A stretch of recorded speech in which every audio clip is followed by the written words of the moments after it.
안녕하세요. 일본에서 예전에 화장지 한 롤, 그러니까 294원을 하는 화장지 한 롤을 훔친 노인이 벌금 196만원을 부과받은 일이 있었다고 합니다. 이러한 얘기가 언론에 뉴스화 됐는데, 결국은 이 일화가 어떤 모습을 보여주냐.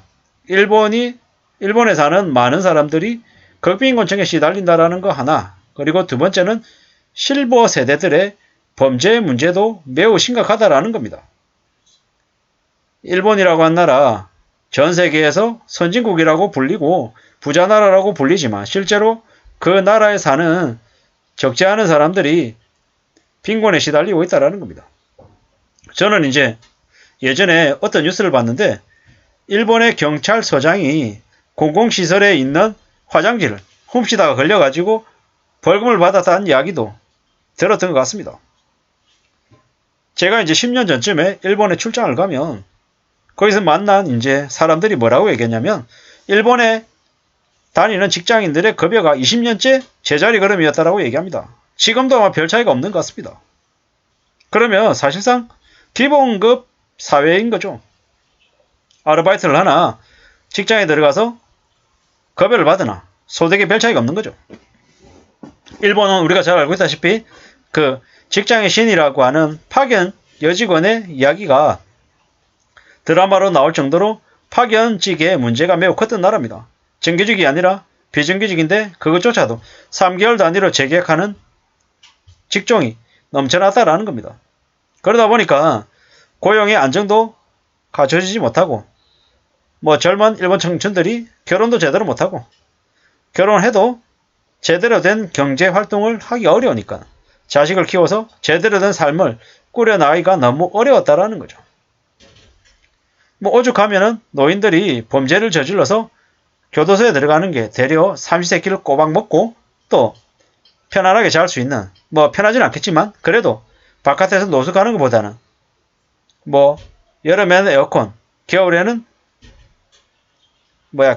보일러가 들어오는 그런 따뜻한 곳에서 잘 수 있기 때문에 범죄를 저지른다고 하죠. 제가 봤던 이제 일본 영화가 있었는데요. 영화의 제목은 까먹었는데 세 번째 살인인가? 이런 거였는데 한 남성이 나오죠.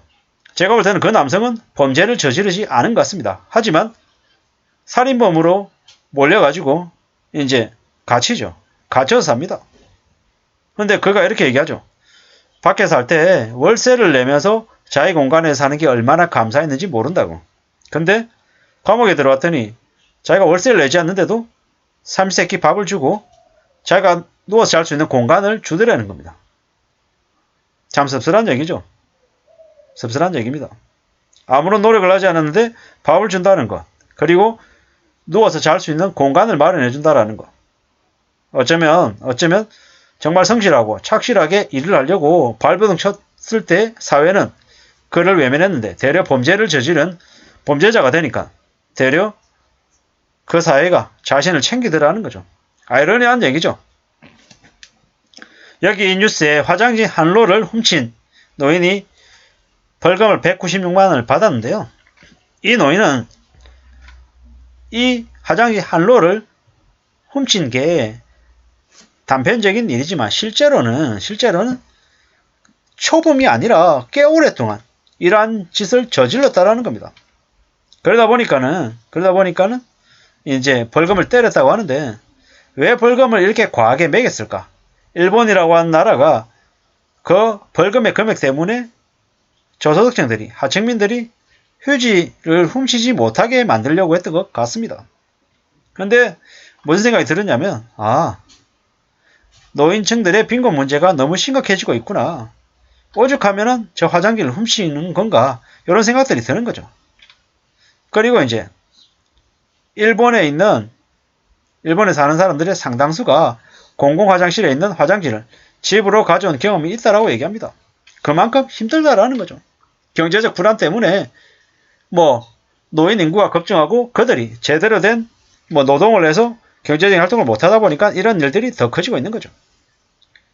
한국도요. 한국도 10명 중에 5명이 극빈곤층이랍니다.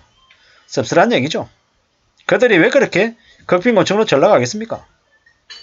자신들의 경제적인 무능 때문도 있겠지만 자식들 뒷바라지 하느라고 자기 노후를 챙기지 못한 탓도 있고 뭐 무리하게 재테크해서 돈을 좀 불리겠다, 노후를 챙기겠다라고 한 행동들이 되려 빚지게 만들어가지고 노년의 삶을 매우 불행하게 만든 것도 있는 것 같습니다. 일본에서 화장지 한 개를 훔쳐서 194만 원의 벌금을 내는 모습, 그게 결코 일본만의 모습이 아니라 앞으로 한국에서도 무수히 많이 벌어질 일 같아서 이 뉴스를 소개시켜 드려 봅니다. 우리가 앞으로 어떻게 살아야 되겠습니까? 좀 극단적인 절약을 모토로 삼고 움직여야 되지 않겠냐. 정말로 근검성실하고 착실하게 살면서 삶을 지켜낼 공리를 해야 될 것 같다라는 거죠.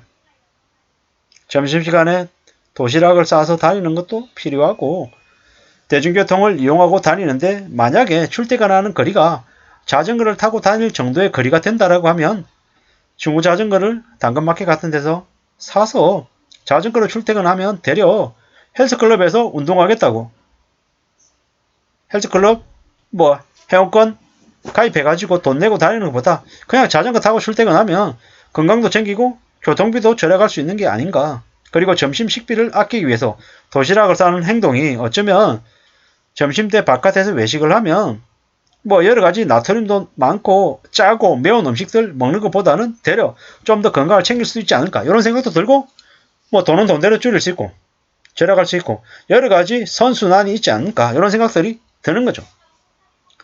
흡연하시는 분들은 필요하다면 금연을 해보는 것도 방법이겠다는 생각도 들고요. 음주도 술도 최대한 먹는 횟수를 좀 줄이면 대략 건강에 더 도움이 될 것 같고요.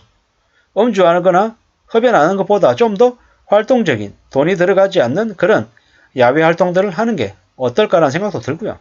요즘은 옷이 떨어져서 양말이 떨어져서 옷을 새로 사야 된다, 양말을 새로 사야 된다, 이런 건 잘 없는 것 같습니다. 패션 때문에 좀 더 멋있게 보이기 위해서 의류들을 많이 사는 경우도 있는데 나이가 들면 들수록 의류를 사는 비용도 이제 줄일 수 있는 데까지 줄여도 괜찮지 않을까라는 생각도 들고요.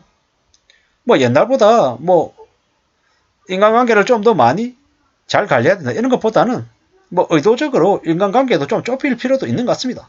가족 중심의 삶, 그리고 정말로 가까이 지낼 소수의 사람들하고만 관계를 맺으면서 지내도 괜찮겠더라는 겁니다.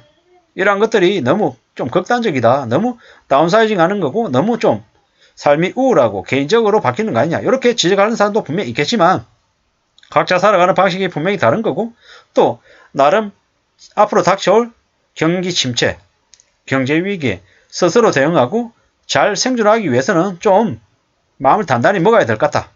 그리고 철저하게 행동으로 실천하면서 대비해야 될 것 같다라는 말씀을 드리면서 마칠까 합니다. 감사합니다.